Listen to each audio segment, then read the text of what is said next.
Hi നമസ്കാരം. ഇന്ന് ഞാൻ വന്നിരിക്കുന്നത് ഒരു ചിക്കൻ കറിയുടെ റെസിപ്പിയുമായിട്ടാണ്. അതും മല്ലിയില ചിക്കൻ കറി.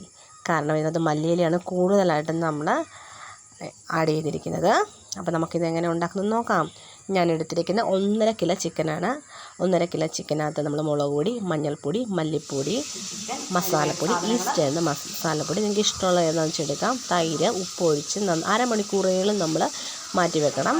എല്ലാം പുരട്ടി കൂടാതെ ഇഞ്ചി, പച്ചമുളക്, വെളുത്തുള്ളി, സബോള 4 എണ്ണം, ഒരു തക്കാളി, മല്ലിയില, ഈസ്റ്റേൺ മല്ലിപ്പൊടി, ഈസ്റ്റേൺ മസാലപ്പൊടി എല്ലാം വേണം. ഇത് നമ്മൾ നല്ല വെളിച്ചെണ്ണയ്ക്കകത്ത് പുരട്ടി വെച്ച ചിക്കനൊക്കെ വറുത്തെടുക്കുന്നുണ്ട്. ആ സമയം കൊണ്ട് നമുക്ക് 4 സബോള കറിവേപ്പില വേണം. അത് നമുക്ക് ചെറുതായിട്ട് അരിഞ്ഞെടുക്കാം കേട്ടോ. എത്രത്തോളം ചെറുതായിട്ട് അരിയണോ അത്രത്തോളം നമുക്ക് എളുപ്പം സബോള വഴണ്ട് കിട്ടും. കാരണം ചിക്കൻ ഓൾറെഡി നമ്മൾ വറുത്തെടുത്ത് പകുതി വെന്ത് കിട്ടുമല്ലോ. നമുക്ക് വറുത്തെടുക്കുന്നത് കൊണ്ട് നമുക്ക് സബോള ചെറുതായിട്ട് അരിഞ്ഞ് നല്ലപോലെ എണ്ണയ്ക്കകത്ത് വഴറ്റിയെടുക്കേണ്ട കൊണ്ടാണ്.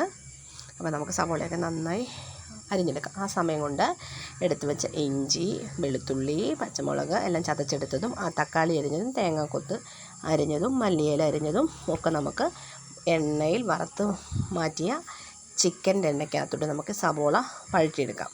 ചിക്കനൊക്കെ വറുത്ത് മാറ്റി കേട്ടോ. നമുക്കിനി ആ ചിക്കൻ്റെ എണ്ണയ്ക്കകത്ത് നമുക്കത് വെറുതെ കളയേണ്ട കാര്യമില്ല. ചിക്കൻ വറുത്ത എണ്ണയല്ലേ, അതും വെളിച്ചെണ്ണയ്ക്കകത്ത് ഇതെല്ലാം വഴറ്റിയെടുത്തു. ഇഞ്ചി വെളുത്തുള്ളി പേസ്റ്റും തക്കാളി എല്ലാം കൂടെ നമുക്ക് വഴണ്ട് വന്നതിനകത്തോട്ട് ഇട്ട് കൊടുക്കാം. അതിൻ്റെ പച്ചമണം മാറുന്നതിന് വരെ നമുക്ക് നന്നായിട്ട് ഇളക്കി കൊടുക്കണം.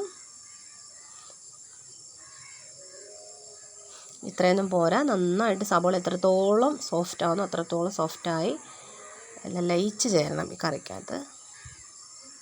ആ സമയം കൊണ്ട് നമുക്ക് മഞ്ഞൾപ്പൊടി, മല്ലിപ്പൊടി, മസാലപ്പൊടി, മുളക് പൊടി എല്ലാം എടുത്ത് വെക്കാം. മല്ലിയില അരിഞ്ഞതും എടുത്ത് വെക്കുക. മല്ലിയില അരിഞ്ഞ് നമുക്ക് ഇട്ട് കൊടുക്കാം. അത് കുറച്ച് ഞാൻ ഇട്ട് കേട്ടോ, അത് കാണിക്കാൻ പറ്റിയില്ല. കുറച്ചുകൂടെ നമുക്ക് വേണം. മൊത്തവും ഞാൻ ഇടുന്നുണ്ട് കേട്ടോ. അത് ഇട്ട് കൊടുത്തതിന് ശേഷം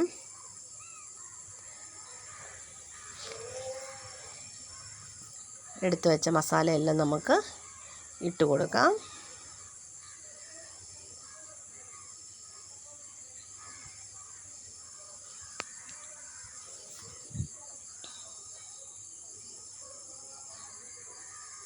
ഏകദേശമായി വരുന്നുണ്ട്. ഇനി മസാല ഇട്ടിട്ട് കുറേ നേരം കൂടെ നമുക്ക് ഇളക്കി കൊടുക്കണം കേട്ടോ. ഇതെല്ലാം മസാല എല്ലാം ഇട്ട് കൊടുത്തു. നമുക്ക് നന്നായിട്ട് മസാലയും കൂടെ അതിൻ്റെ പച്ചമണമൊക്കെ മാറുന്നതിനും വരെ നമുക്ക് നന്നായിട്ട് ഇളക്കി കൊടുക്കാം. ഇത് മസാലയൊക്കെ മൂത്തു.